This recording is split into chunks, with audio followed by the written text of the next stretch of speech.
Welcome to Plugged Inland. I'm Roger Bowman. As a nation, we are all grateful to our military service men and women for their selfless patriotism and their willingness to put themselves in harm's way. Many service personnel have been injured in combat.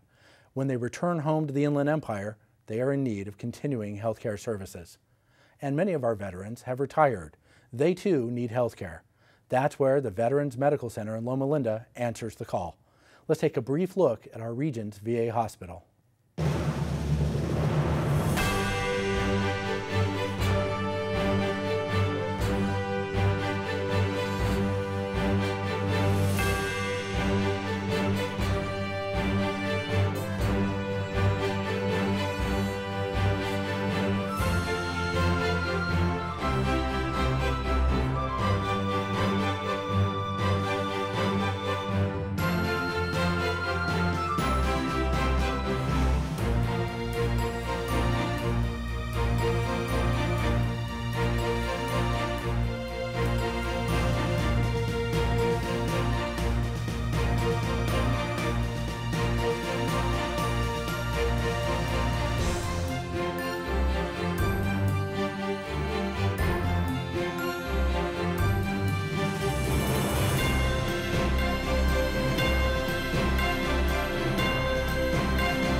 Joining me in studio is John Turner of the Jerry L. Pettis Memorial Veterans Medical Center in Loma Linda.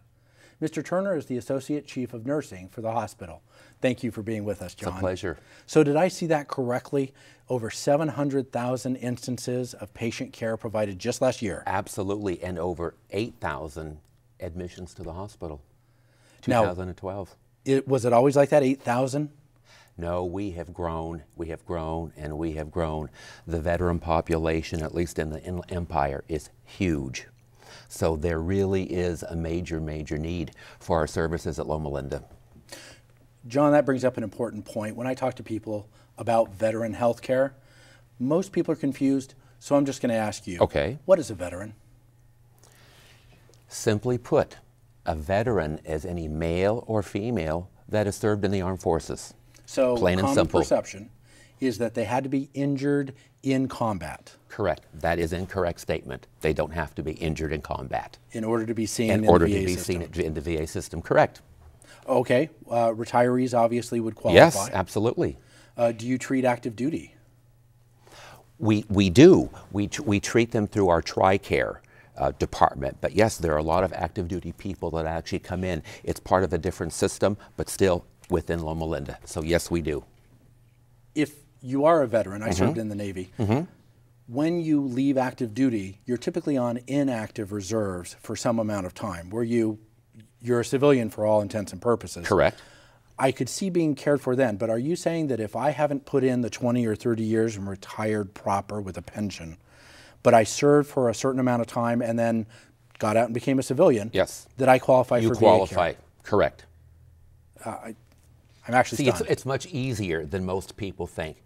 And what we tell our veterans is that come in, have a look at the facility, talk to eligibility, take a look at the facility. You're free to walk around, ask questions. We'll get you to the right people to get you the right answers. When you offered that to me, I was fearful. I didn't know what I was going to find. That's not uncommon. I have an understanding intellectually that a VA healthcare system is going to provide good service, but it's so politicized. We hear so often that there's a diminishment in funding, that we're underserving our combat veterans returning from Iraq and Iran.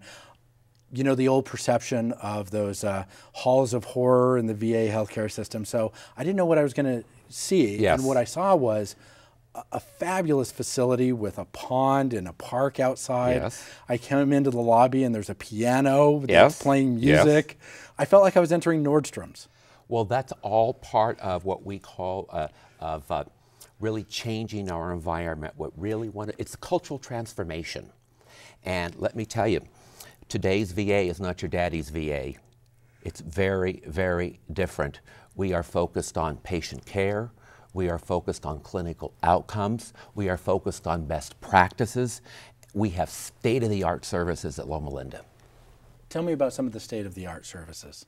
I know that you have a lot of technologies. Well, we're very high-tech, and we're also very high-touch, and that's really important. We have the latest CT scans. We have a PET scan. We have all of the modern mammographies. We have just about everything that we could provide. We place stents in people's hearts. We do catheterizations in their hearts. We have dialysis. We have state-of-the-art oncology services. It really is a state-of-the-art facility. I got that impression when I was there. And not that I had a different expectation, but wow, I was pleasantly surprised. Because That's wonderful. I too want to see veterans that are well cared for. The mix of population that uses your services, it used to be just pretty much retirees. How has that changed? It is so interesting. Nowadays, we'll see husband and wife veterans, and we'll see the dad with the baby, the mom with twin strollers, and they're walking through the halls seeing their physicians. So our veterans are very different than the previous generations.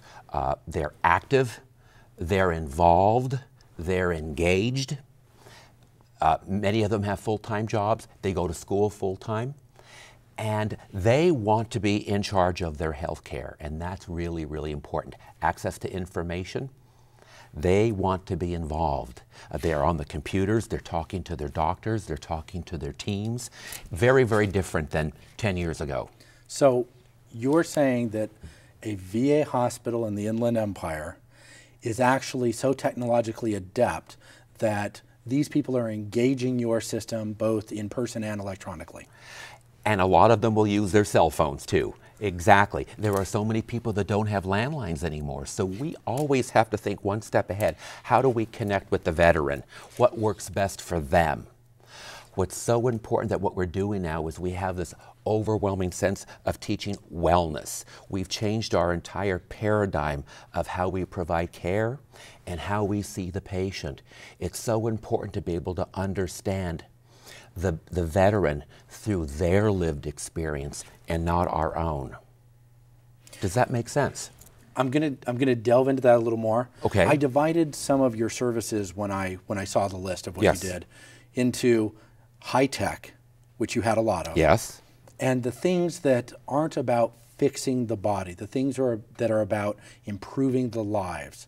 And in there I saw things like smoking cessation assistance and Correct. drug and alcohol assistance and bariatric surgeries and of course women's care. Correct. But also mental health services, a lot of other services like that.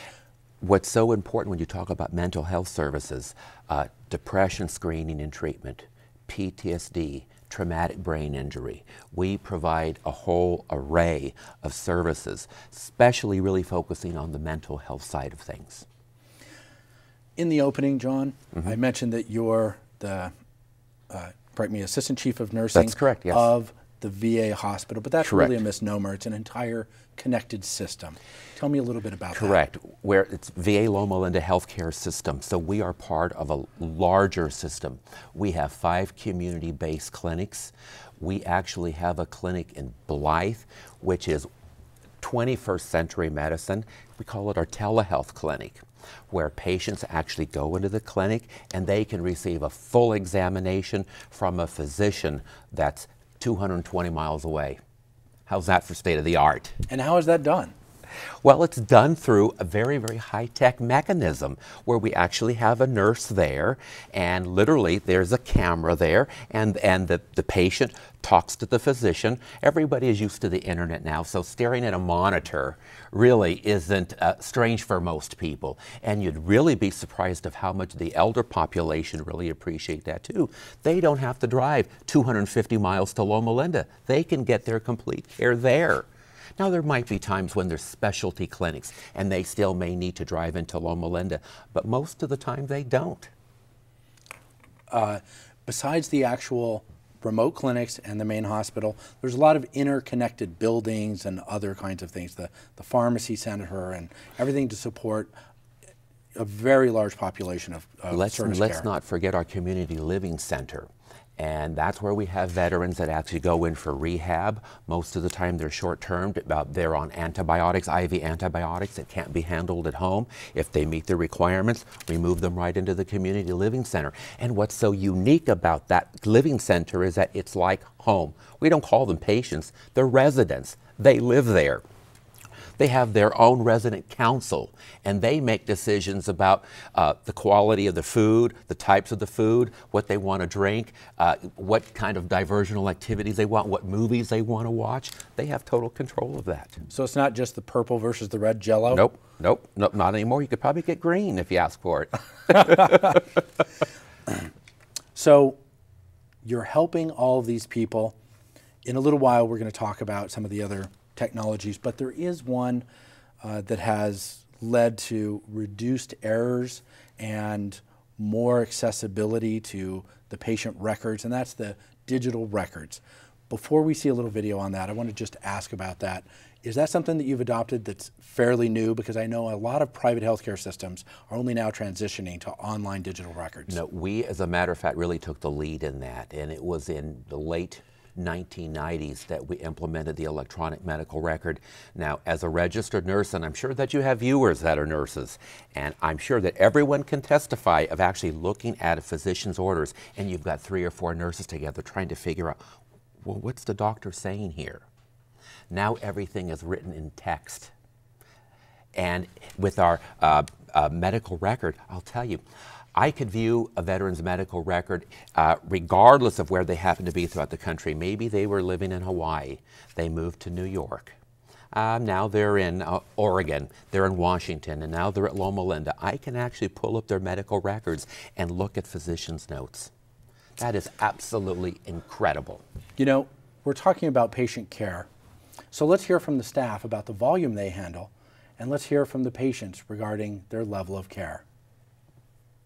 In primary care, I mean, the reason I like it so much is very diverse. So you can see your bread and butter, blood pressure, diabetes, high cholesterol, and then you can see something very unusual, very exotic. You can diagnose rheumatoid arthritis or lupus because everything walks into primary care. And then it's up to you to figure out. So that's where it stays exciting for me, or challenging, if you will. We treat patients every 30 minutes, and our consultations are about 45 minutes long. So in a given day, we see about could be anywhere from 8 to 13 patients, just depending on the productivity of that day. So if a patient doesn't show, we always have open time where we have patients come in to pick up equipment, so there's always good use of our time. Sometimes we can see patients, up to 15 patients in a day. So in a given week, that would give us maybe 75 patients max, if it's about 15 each day, 5 days a week. I was being hospitalized and worked on through my HMO at work, but they were unsuccessful in understanding what was wrong with my leg. So I came here and they reevaluated everything and found out that I had a bone infection. Yeah. If you're a veteran, this is probably the best care you can get. They are basically here for their medical conditions, mostly medicine patients. We have a dedicated surgical unit, which is on another floor, and we have another dedicated telemetry unit, which is in another unit too.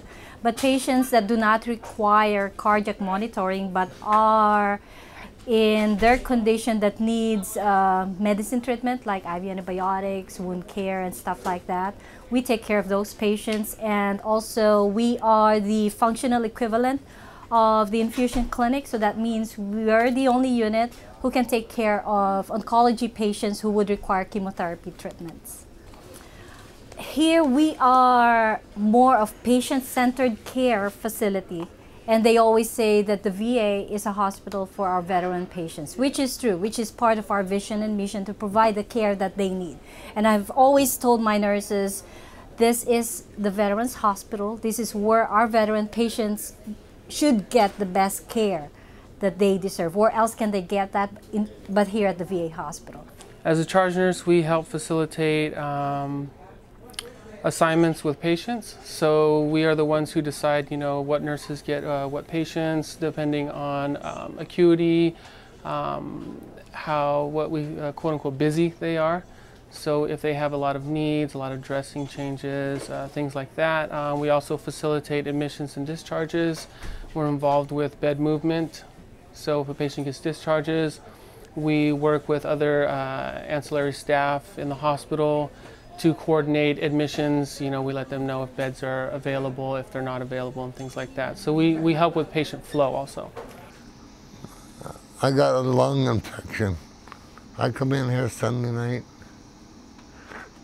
and I got pneumonia. I coughed up a lot of blood, and they've been trying to help me ever since. They put me on the oxygen, they put me on the IVs, and they give me that thing that smokes, whatever it is. They took a lot of x-rays yesterday. She's really taking care of me, sticking needles in my hand, and I'm just trying to be funny, but she's doing a good job. I think they got people from around the world that work here, and that's really a good thing. Really a good thing. And I'm proud of the United States, even though I screwed up my health, but it comes with victory, you know what I mean?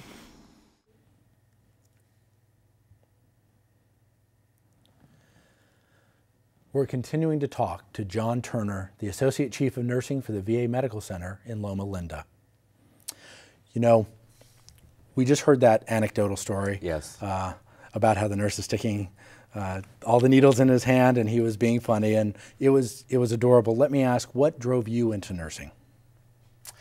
Well, I thought I was going to be an accountant.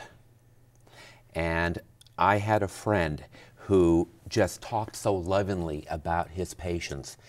And he talked about how the work was hard, but he had all these wonderful stories. And I thought to myself, wow, I would love to have a job like that.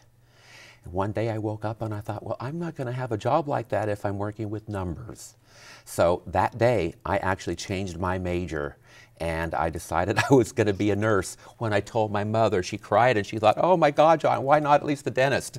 But I love nursing. You're in an administrative Yes. capacity, Yes. and that means you're completely disconnected now from those patients. Is that true? No, exactly the opposite.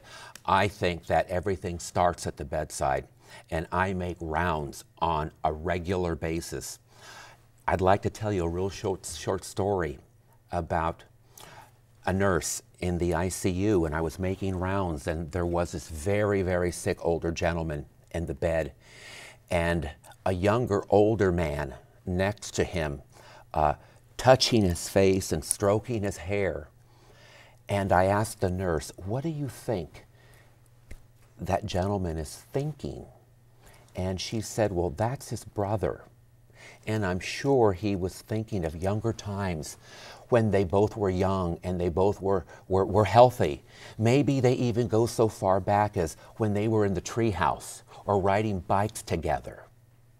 And I'm sure that he is asking that he would have just a little bit more time with his brother. And I looked at her and I says, my gosh, you think just like a nurse. And tears just rolled down her eyes, and all of a sudden I got choked up and my eyes were welling up, and I thought, oh, I've got to go now. But I thought that was just so sweet and so kind. And that is not unusual. We see that every day, that nurses know their patients that well. Wow. John, I'm going to take us off on a tangent. We are a live show, and that means you can call and ask a question, you can tweet, and you can email. And in fact, we have some of each. Okay. So let's go first to Kathy from Redlands, who emailed, when I was pregnant with my daughter, the VA told me they don't do pregnancy and that I'd have to look elsewhere. Is that still true? Kathy, what we do is we actually send those patients out. That's a specialty that VA Loma Linda doesn't have. Now, in the very near future, we very well could because of the increasing number of our female veterans, but we want them to get the very best care. We pay for that. So it isn't like you say, go away, find somewhere else. No. You voucher them we voucher to go them. to somebody that can provide the best care. And we pay for that. Okay, let me go to a tweet. Carl Fontana, can a low-income vet receive dental and vision care at Loma Linda? Yes, they can. We have both dental and vision care. Yes, we do. Okay, and I have another one, and this was by a caller who didn't want to be on the air, so I'll paraphrase for him. Can a 90-year-old veteran get assistance getting into the assisted living center? Absolutely. Absolutely they can. Now what we need to do is we need to really know, well, what are their issues, what are their problems, are they custodial, are there acute care? There are a lot of factors that we have to consider, but can they get in? Absolutely. So that's a question for, we're going to bring on another guest, Prachi, here in just a little bit. And as an administrator, she can help us understand a little bit about the admissions process. Yes. So let me ask about this idea of patient-centered care. Oh, that is my specialty. Patient-centered care really is a change in our paradigm with the traditional healthcare model, and VA is not different, but what we first did, we really concentrated on what was important to staff instead of what was important to patients. We actually built our facility in the old model. In the old model. Now what we're doing now is we really do believe in patient-centered care. So what does that mean? It's care that's personalized. It's care that's humanized. It's care that we remove the scariness about it. We want to demystify the care. It's care that's proactive, and it's care that's patient-driven. And it's isolated because you kick the family out at 8 p.m. No. I had to do that to you, I know John. you did. I just had to throw that. There's lots of evidence in the literature that having families at the bedside, that there are positive outcomes associated with that. There are fewer falls, there are fewer med errors, patients get less confused, patients get less depressed. Lots of evidence in the literature about that. But what have we as healthcare traditionally done at 8 or 9 o'clock? Visiting hours are now over. So that's telling me emotional support is over. What we've done at VA Loma Linda is we've removed those restrictions in most areas. In mental health, we still allow visitors, but it's a little bit more controlled because of the therapy that the veterans receive. But our families can stay all day long if they like. Okay, so let's go to another email. Dora of Riverside said, I can't get my husband to go to the doctor, and he hasn't been for several years. What will he have to go through if I can get him there? Is that a question that you want to answer now, or you want to wait for Prachi? Let's wait for Prachi. Okay. So but Dora, we need to get your husband in. Yeah, I agree with that. So we'll just circle right back to that in just a few minutes. Part of this patient-centered healthcare, you were talking about the ease of handling the fact that these veterans are mobile. They move from one city to another. The records are always accessible to anybody everywhere. Absolutely. I want to talk about the benefits of that. So let's take a look at the administration of a hospital that includes many technical advances that your private care facility may now only be considering. One of them is that all electronic records. So how does that benefit the patient? Well, let's take a look. Physical therapists receive orders from physicians. That's how we treat. Good. Now I expect and to in see order to Prachi coming on. communicate a patient's needs or clarify orders or clarify, what medications are on, the digital record allows a therapist to be able to access information instead of having to wait for a phone call, instead of having to wait to look for a written paperwork or a binder or a chart. So a lot of the information is at their disposal with a matter of clicks. If information is not clear in the order or in the chart, the digital computer system allows us to communicate with the doctor by sending them an alert message on the computer system. So it's very, it just allows the therapist to get a lot of information in a short amount of time. Therefore, your treatment with the patient is much longer than trying to reach a doctor or spend time looking for information that somebody else might have. It was one of the issues with I saw with the private care, HMO care, was that I could go from one doctor to another in the system and they didn't even know what was going on with me. Here I go from one group or one module to the other, or one doctor to the other, and they see the same information and they all know what's going on. Even the therapist here knows what's going on, is with my medical care. I think that there's a lot of follow-up, a lot of evaluation to see if you're progressing, and that's not something you get through an HMO medical care. There's no such thing as that. So I'm constantly watched and cared for. They're always wanting me to come in for things like ultrasounds and x-rays to make sure that everything's healing correctly. So the follow-up is 100%. Well, most of my patients are male, initially most of my patients were older patients, my older veterans, and they're fun to take care of because they're old-fashioned. They're very courteous. They still give a lot of respect to the physicians, the older patients, and most times they do what you say, or try to do what you say. Unfortunately, with the way the economy and situation is, a lot of younger people have been coming to the VA, which is a population we were not seeing before.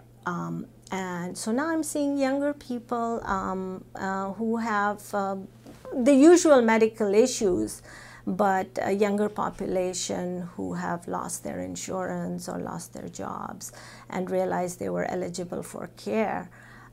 Actually, a lot of them are very grateful that they can get their medications from the VA with the minimum copay and all that stuff. So it's actually a positive experience. Well, number one, we're connected to all the other VAs. So if somebody was in Alabama and came to visit his family over here and ran out of his medications and doesn't quite remember the doses or whatever, all I have to do is click to the VA in Alabama. I can figure out what doses he was on, how well his conditions were controlled. So, it makes life much easier.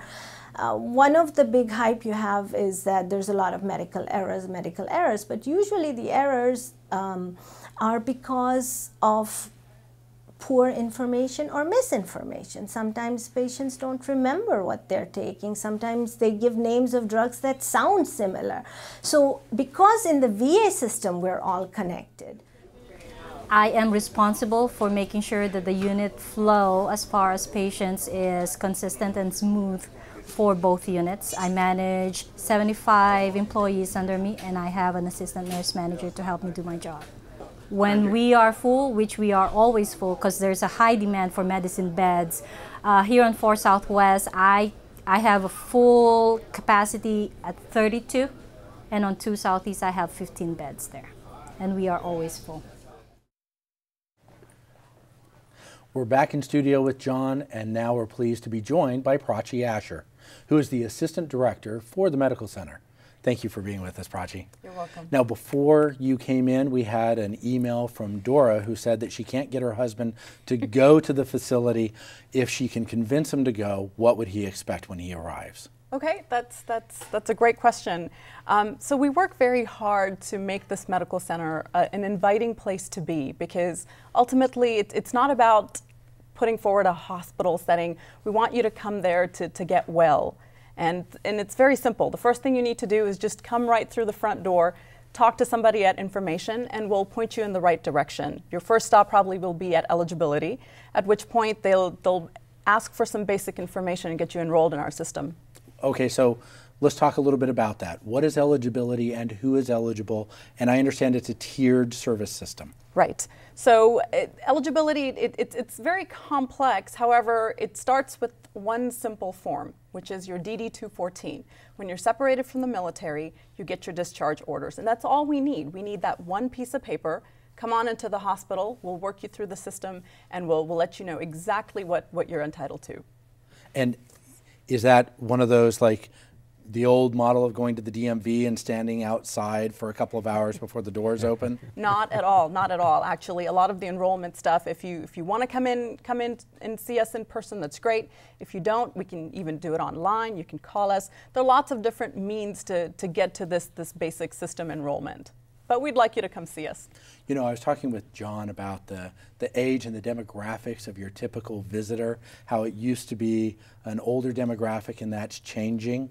What are you seeing in terms of the way people expect you to deliver their health care? Well, we're definitely being challenged in that respect because, you know, before, our demographic was a little bit older, and I want to use the prosthetics example because that's just, it's classic. Yes. You know, we had a lot of veterans who were fitted for prosthesis, and the physician would typically say, great, we have a brand new leg for you, you're going to do great, you can walk around, it'll be good for the next 30 years. Now our younger veterans come in, and some of our older doctors are saying the same thing. We have a brand new leg for you, you'll be great for the next 30 years walking. And they sort of look back and say, you know what, walking? I want to go skiing, I want to run a marathon, this is not going to cut it. What are you going to do for us? And that's where we sort of sit back and say, all right, it's time for us to get modern and get updated. And that's what we're doing, because now we're looking at all of our care to say, it's not only about getting you well, but it's getting you active, it's getting you engaged. If you want to run marathons, let us know. We'll get you there. You're talking about updating. I know that you're going through expansion and construction. What are some of the phased approach to expanding the Loma Linda healthcare system? Okay, so we're looking at our care, and also this is where we start with all of our expansion. It starts with the care that we provide. So we sit down with our providers, and they tell us what the new trends are in medicine, what they want to do, and how they want to provide care. Then we take those concepts back and work it into construction. One of the things that we're doing is we're really looking at outpatient care. Remember, it's all about wellness. We don't want you to come to the hospital and stay for days on end. We want to get you healthy and out. So we're pushing out all of our inpatient services and getting you sort of a one-stop shop towards the outpatient services. So we're building smaller little buildings on our campus. We're moving out outpatient pharmacy. So very much like your CVS, you don't have to come inside the hospital. You can just sort of stop by, get your meds, and be on your way. So Prachi, I'm going to jump over to a question a caller had who didn't want to go on the air. And it's great to come on the air. Just want to welcome everybody. We'd love to hear your voice. This one is, how can they get information to become a volunteer at your health center?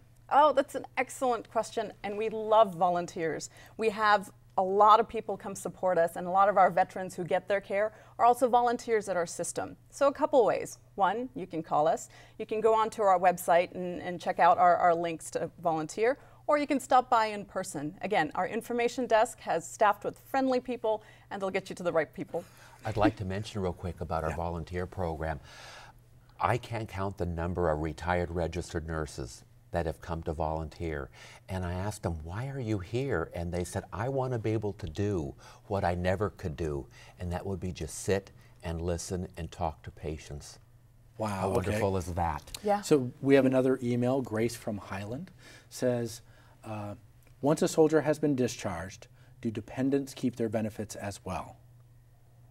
You know, that's a good question, a little bit out of our realm. So what I would advise her to do is to actually contact our medical center and get some more information back there. Okay. So I know you want to talk about the team approach to medical care, and I want to give you that opportunity because I imagine we're going to get more questions. We have a new model, a patient-centered model that we have developed in primary care. It's called PAC teams, Patient-Aligned Care Teams. And at the center of this team, we have the patient. Then we have the provider, we have a registered nurse, we have LVNs, and we have health techs or clerks. And this is what we call the teamlet. then outside of the teamlet, we have a larger team of comprising of our social workers, our nutritionists, and the team gets larger and larger, and we've got a host of people throughout the organization that focuses on what's important to the patient, not telling them what they should do, but exploring what's important to them. The focus is wellness. So we need to ask them, if you had the opportunity to be in the optimal state of wellness, what would you do with it? What would that look like? And that helps us to develop a plan around what's important for the veteran and their family. You know, I know we have a couple of calls that we're going to get to in a moment, but I want to take a moment. I'm going to get very serious on us. We just witnessed the Boston bombing tragedy. Some people lost their lives, horrific event. Many others lost limbs. You were talking about getting fitted for a prosthesis and re-engaging with an active lifestyle.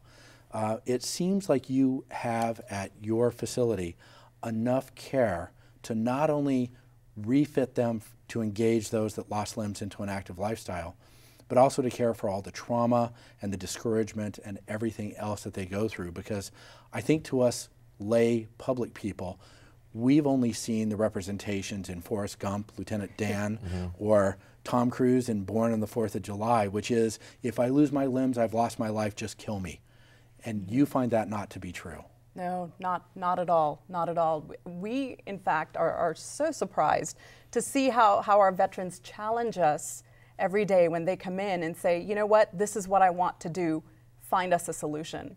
And we like that. We like that about our constituents, because it's not just about what can the doctor give you or what are the latest ideas. They come back and tell us, well, you know, this is what I want to do. Well, we haven't tried that yet. All right, we'll figure it out. And that's the partnership that we have in our healthcare system. And let's remember too, we want to care for the whole person. It's a whole person concept. It's not physical, but there's emotional needs.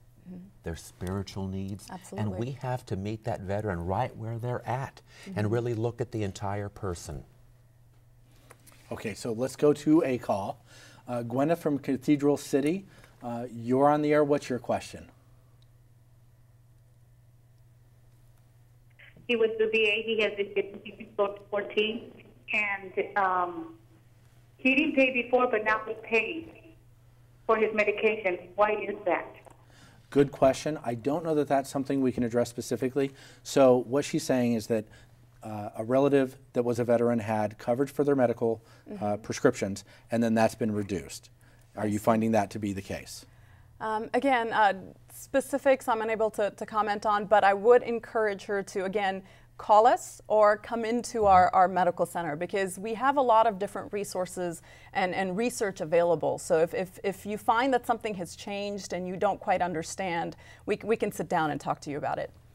Let me broaden that, and I'll challenge you a little bit, and that is, we've been talking tonight about the fact that VA is not an obsolete, underserved system. It is at the forefront. You do research, you're a teaching hospital. You are at the forefront of medicine, and the facility speaks to it. It's a 1 million square foot facility. Are you finding there is generally curtailment, or there is generally support for the veterans ongoing?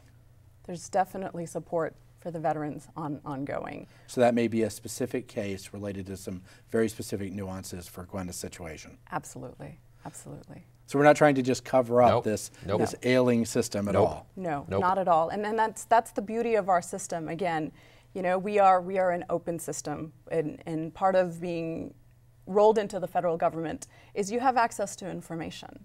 You really do. So if you have questions, come on in, talk to us. We'd be happy to sit down with you and explain anything that you need. The engagement process we mentioned, or I mentioned, the DMV lines, you know, that I expected to see, when in fact it seems like there's a separate room, is there not, that you go into for filling out the forms and the eligibility? Absolutely. We have something called a transition center at the front of our medical center, and what we're attempting to do is, this transition center is sort of a one-stop shop. So when you come into our facility, rather than, you know, try to figure out, well, where do I need to go, where's administration, where's inpatient care, where's this, it's right up in front of the hospital. Come up, pull up to the front, come inside, talk to information, and they'll send you off to one section where you can talk about eligibility, and we can get you seen and enrolled and so forth. So we're not going to have you run around the medical center. We're going to have you sit in one area and get your needs taken care of. I understand if a veteran goes in and they're in need of mental health services, they get seen that same day. Yes. So it isn't like a let's fill out the paperwork and we'll process it and come back at a different Absolutely. time. So tell me about what are your plans for expanding? We talked a little bit about that, but I know you are actually constructing a lot of new facility. Tell me a little bit about what our inland residents can expect. So we're really excited about this new project. We're building a healthcare center, and it's about a mile away from the main medical center. So the idea is to move all in outpatient care, ambulatory care, basically same-day visits when you come in, see your doctor, and head out, off into another annex so that we can decompress the main building for inpatient care. So we want to make this building's going to be... Prachi, I'm just going to put that in lay language Absolutely. for me. So outpatient care is basically, again, a doctor's visit. You come in, you spend an hour with your doctor, you go home. Inpatient care is when you actually come into the hospital. You either are having a procedure or you're staying the night at the medical center. That's inpatient. So what we want to do is we're building a state-of-the-art facility. It's going to be huge, and it's going to have all of those outpatient doctors all in one place. So you come in the morning, you can knock out all of your appointments, there'll be dental there, and then you go home. Meanwhile, the hospital will serve as the place where you have your loved ones stay. You can come in, and it's a place for your families to sort of come in and stay. We'll have basic x-ray. We've got lab there. You won't have to come to the medical center. Don't have to fight parking. Yep. Because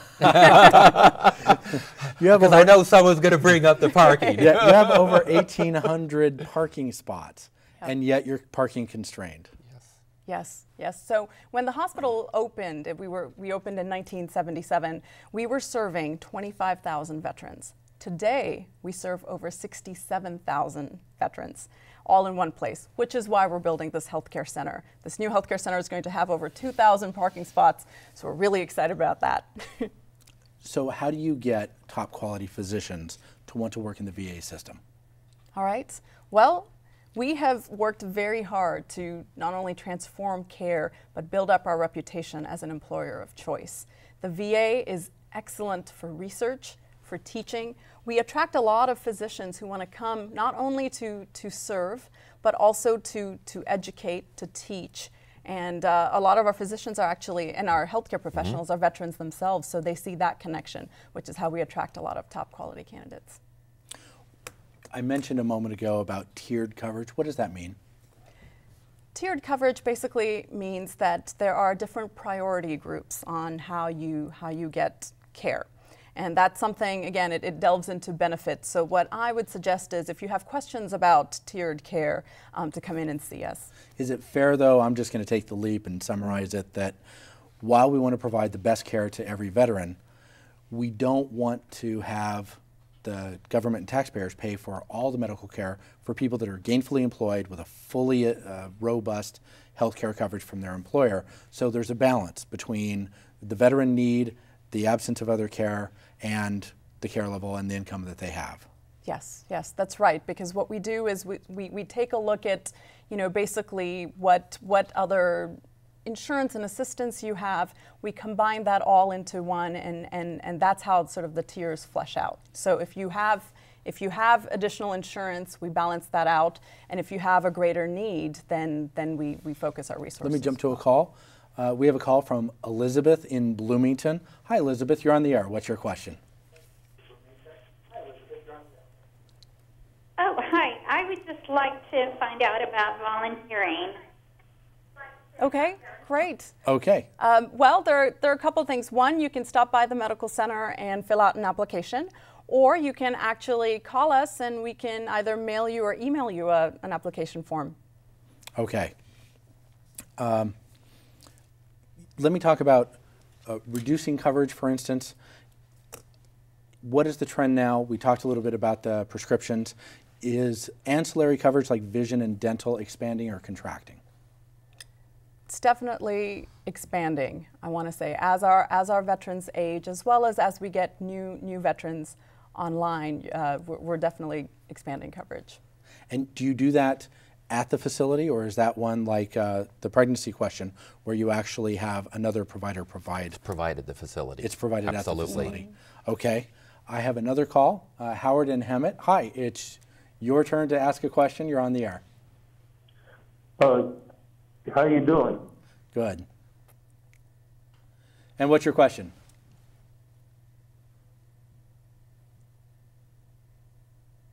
Do we still have you, Howard?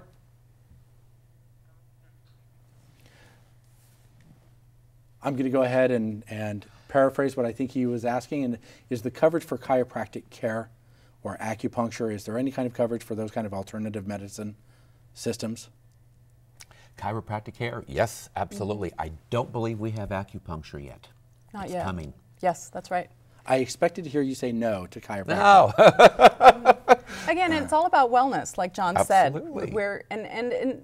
We're trying to again evolve and look at new models of care. So, we're not stuck on just traditional what you expect at a hospital. You'll be surprised at what you can find at the VA. Mm-hmm. Mm-hmm. Okay, so at what point does somebody's coverage at the VA kind of retire or expire?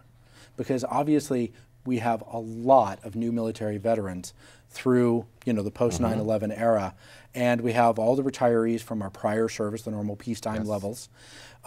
Is there any point at which, say, you've given them so many years of care and you say, okay, we're kind of done here? No. That would be really cruel. Yes, it would. That would be horrible. No. Absolutely No. not. Again, we are a federal system, and our government makes sure that we take care of our veterans as long as they need it.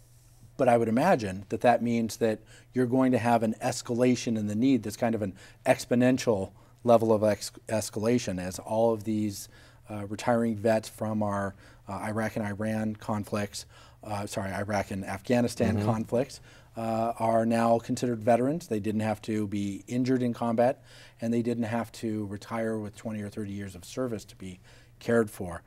Aren't you expecting to be just swamped in, say, 5-10 years? Absolutely. We have those projections, and that's why we're expanding. That's why you see us building these buildings, building the clinics, expanding our outpatient clinics, as well as using new modalities like telehealth that John talked about. Okay, let me jump over to an email. Helen from Colton, thank you for emailing. I love how when you go into the lobby of the VA, there are veteran volunteers at the help desk. They're always cheerful and eager to help. Obviously, she's been there. What gave you the idea of having veteran volunteers in the first place be there to receive those that walk in the door? Well, that was part of our mission, actually, veterans helping veterans. We also make it a point to employ veterans. So it's not just volunteers, but the people giving you your care most likely are also veterans. I'm going to jump over to a call. Warren from Irvine, I hope you're listening on your phone and turn down the TV. What's your question?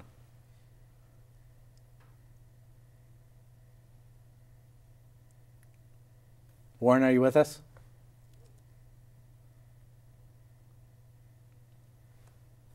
Okay, hopefully I'm going to get his question right here, and that is 6 months of active duty plus 5.5 years active reserve. Do you anticipate that would be enough to qualify somebody as a veteran? I can't answer that accurately, so I would have to refer him back to one of our eligibility. folks. Everybody that calls for eligibility yes, is going to call it. Yes. Now, what I do want to emphasize, though, having walked in the door myself and having served actively and never engaged the VA system myself, I was surprised at how easy it is to go through that process and find out your level of coverage. It's not daunting. It's painless. It's quick. There's a lot of information even online. Absolutely. Okay, so let's talk about the community living center. Explain what that is. You mentioned that there's people that are there long term who needed to be checked in. Go into that a little more for us. Isn't it what we would call a nursing home? Oh gosh, no. No. Nursing home may have been a term that was used 10 years ago, 15 years ago. We have undergone a cultural transformation, really working to transform not only practice, but the hearts and minds of our employees. John, you're speaking there to this perception that nursing home, kind of like VA hospital, carries that Correct. linguistic stigma of the halls of horror. But it is where the aged and elderly would go to receive longer-term care. Well, is it not necessarily aged and elderly. It could be a younger person that actually can't be treated efficiently and effectively at home. Maybe because of they're receiving IV antibiotics, or maybe they've got a special line that actually needs more care. So it's not necessarily, you're not going to go in there and you're just not going to see a bunch of old people. There'll be younger people there too, and maybe they're there. Maybe they've had a knee replacement and they're actually, or hip replacement, and they're there for a few weeks to recover, and they go home. So there is a turnover of patients coming in, getting better, and going home. Prachi, you mentioned this idea that a lot of the services are now outpatient. Mm-hmm. I think for older viewers, they would see that as a cost-cutting measure. Like, we used to think of the idea that after surgery we would be in the hospital for 3 days as kind of a level of care that's been removed as a cost-cutting measure. Is it really, or is it better care to have them outpatient? It's actually better care. I'm going to ask John to help me out here. But studies have shown, you actually recover better in your own comfortable environment. So the idea is to get you the best care, get your issue treated, but go home and recover in a comfortable environment that's familiar to you. But we're very accessible. For instance, now that we've cut the time that you probably would spend in the hospital, doesn't mean that we've cut contact. We have people calling you every day to checking in on you. We have our community clinics where you go to be followed up on.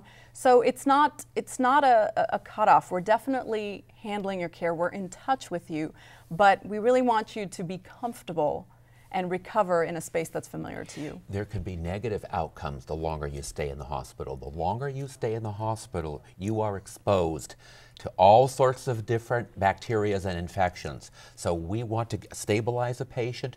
We want to get them at home as soon as they can, so they're actually cared by their loved one. Did you know that we call every patient that's discharged, we call them within 2 days? We want to know, do you have any problems? Do you have any concerns? Do you understand your discharge instructions? Do you understand your medications? Do you have your next appointment? So we really work hard to make sure that our patients are covered, that they understand what's going on, and they can engage in follow-up care that they can take a level of responsibility for. We don't have a lot of time left, and we have some other callers. Let me jump over to Isaiah of Grand Terrace. Hi, you're on the air. What's your question? Good evening. Nice talking to you. Thank you for accepting my call. My question is, can I reapply to increase my benefit? Good question. Now, I don't know whether he meant the level of health care benefit or whether he means what you're not involved in, which is VA remuneration and other kinds of disability benefits. I have a feeling you're going to say we need to talk to eligibility. I on think this, so. Yes.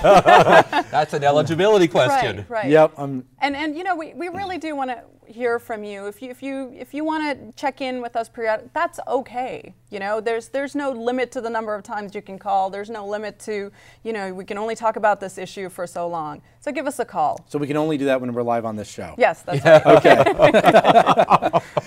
I just want to kind of touch on one other element, and that is a lot of people are accustomed. They go to the doctor. Mm-hmm. It's kind of, yes, sir, yes, ma'am. The knowledge from on high speaks, and you don't ask questions, and you go do what they ask. You're talking about a more engaged, cooperative environment where these veterans are telling their physicians and physical therapists what their life is like, what they need to be doing. Mm-hmm. It's kind of a two-way conversation. Is that what you're finding? It really is a partnership, and it's a collaboration. Long gone are the days. And you may not know our veteran population, but most of them just don't sit there and take it. If they don't agree with something, they speak up. Yep. And they talk about their lives, and they talk about hopes for the future. They talk about their families. And we have to understand that when a veteran is ill, especially with chronic illness, it affects the entire family, and it changes your role. We want to understand that. I have to cut you off there. And I'm going to have to cut off the callers, but David, I want to convey for you, thank you for the hearing aid, says David of Corona. Wonderful. Oh, excellent. That's all the time we have. I'd like to thank our guests, Prachi Asher and John Turner of the Loma Linda Veterans Medical Center. Join us next week as we examine healthcare services for our aging population and the challenges of helping our elderly neighbors. I'm Roger Bowman. Thank you for watching Plugged Inland. I was in the United States Marine Corps. I served in Kuwait in '96 to '98. As a veteran, it did influence me coming here. I did want to, give back to my fellow veterans. I think that some of the veterans, they have before they had a certain stigma towards the VA. Some people, they had a negative view on the VA, and I just wanted to, try to do my part to try to make that image, a little bit better. I do know that some of the veterans, they do love it here. They get great care. And I just, I wanted to be a part of something that did help the veterans, especially since we have so many abroad, and more will be coming home needing care. So I just want to be part of it.